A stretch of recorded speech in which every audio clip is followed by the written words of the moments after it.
Good evening.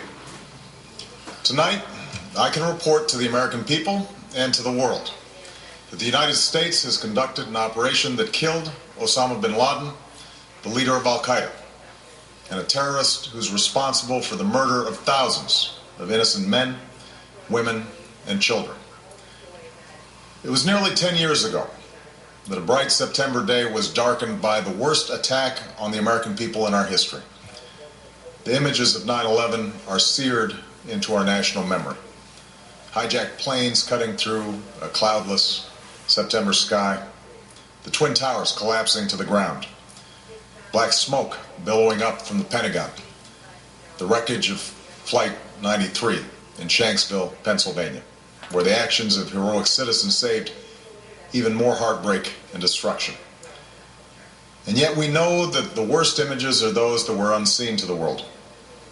The empty seat at the dinner table, children who were forced to grow up without their mother or their father, parents who would never know the feeling of their child's embrace, nearly 3,000 citizens taken from us, leaving a gaping hole in our hearts. On September 11th, 2001, in our time of grief, the American people came together. We offered our neighbors a hand, and we offered the wounded our blood. We reaffirmed our ties to each other and our love of community and country. On that day, no matter where we came from, what God we prayed to, or what race or ethnicity we were united as one American family. We were also united in our resolve to protect our nation and to bring those who committed this vicious attack to justice. We quickly learned that the 9/11 attacks were carried out by Al-Qaeda, an organization headed by Osama Bin Laden, which had openly declared war on the United States and was committed to killing innocents in our country and around the globe. And so we went to war against Al-Qaeda to protect our citizens, our friends, and our allies. Over the last 10 years, thanks to the tireless and heroic work of our military and our counterterrorism professionals, we've made great strides in that effort. We've disrupted terrorist attacks and strengthened our homeland defense. In Afghanistan, we removed the Taliban government, which had given bin Laden and Al-Qaeda safe haven and support. And around the globe, we worked with our friends and allies to capture or kill scores of Al-Qaeda terrorists, including several who were a part of the 9/11 plot. Yet, Osama bin Laden avoided capture and escaped across the Afghan border into Pakistan. Meanwhile, Al-Qaeda continued to operate from along that border and operate through its affiliates across the world. And so shortly after taking office, I directed Leon Panetta, the director of the CIA, to make the killing or capture of bin Laden the top priority of our war against Al-Qaeda, even as we continued our broader efforts to disrupt, dismantle, and defeat his network. Then, last August, after years of painstaking work by our intelligence community, I was briefed on a possible lead to bin Laden.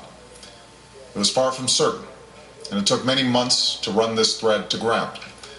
I met repeatedly with my national security team as we developed more information about the possibility that we had located bin Laden hiding within a compound deep inside Pakistan. And finally, last week, I determined that we had enough intelligence to take action and authorized an operation to get Osama bin Laden and bring him to justice. Today, at my direction, the United States launched a targeted operation against that compound in Abbottabad, Pakistan. A small team of Americans carried out the operation with extraordinary courage and capability. No Americans were harmed. They took care to avoid civilian casualties. After a firefight, they killed Osama bin Laden and took custody of his body. For over 2 decades, bin Laden has been Al-Qaeda's leader and symbol, and has continued to plot attacks against our country and our friends and allies. The death of bin Laden marks the most significant achievement to date in our nation's effort to defeat Al-Qaeda. Yet his death does not mark the end of our effort. There's no doubt that Al-Qaeda will continue to pursue attacks against us. We must, and we will, remain vigilant at home and abroad. As we do, we must also reaffirm that the United States is not and never will be at war with Islam. I've made clear, just as President Bush did shortly after 9/11, that our war is not against Islam. Bin Laden was not a Muslim leader. He was a mass murderer of Muslims. Indeed, Al-Qaeda has slaughtered scores of Muslims in many countries, including our own. So his demise should be welcomed by all who believe in peace and human dignity. Over the years, I've repeatedly made clear that we would take action within Pakistan if we knew where bin Laden was. That is what we've done. But it's important to note that our counterterrorism cooperation with Pakistan helped lead us to bin Laden and the compound where he was hiding. Indeed, bin Laden had declared war against Pakistan as well and ordered attacks against the Pakistani people. Tonight, I called President Zardari, and my team has also spoken with their Pakistani counterparts. They agree that this is a good and historic day for both of our nations. And going forward, it is essential that Pakistan continue to join us in the fight against Al-Qaeda and its affiliates. The American people did not choose this fight. It came to our shores and started with the senseless slaughter of our citizens. After nearly 10 years of service, struggle, and sacrifice, we know well the costs of war. These efforts weigh on me every time I, as Commander-in-Chief, have to sign a letter to a family that has lost a loved one, or look into the eyes of a service member who's been gravely wounded.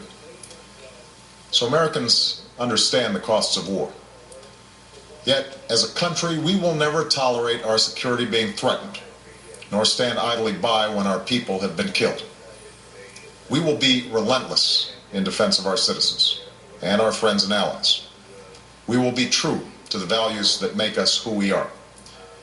And on nights like this one, we can say to those families who have lost loved ones to Al-Qaeda's terror, justice has been done. Tonight we give thanks to the countless intelligence and counterterrorism professionals who've worked tirelessly to achieve this outcome. The American people do not see their work nor know their names, but tonight they feel the satisfaction of their work and the result of their pursuit of justice. We give thanks for the men who carried out this operation, for they exemplify the professionalism, patriotism, and unparalleled courage of those who serve our country. And they are part of a generation that has borne the heaviest share of the burden since that September day.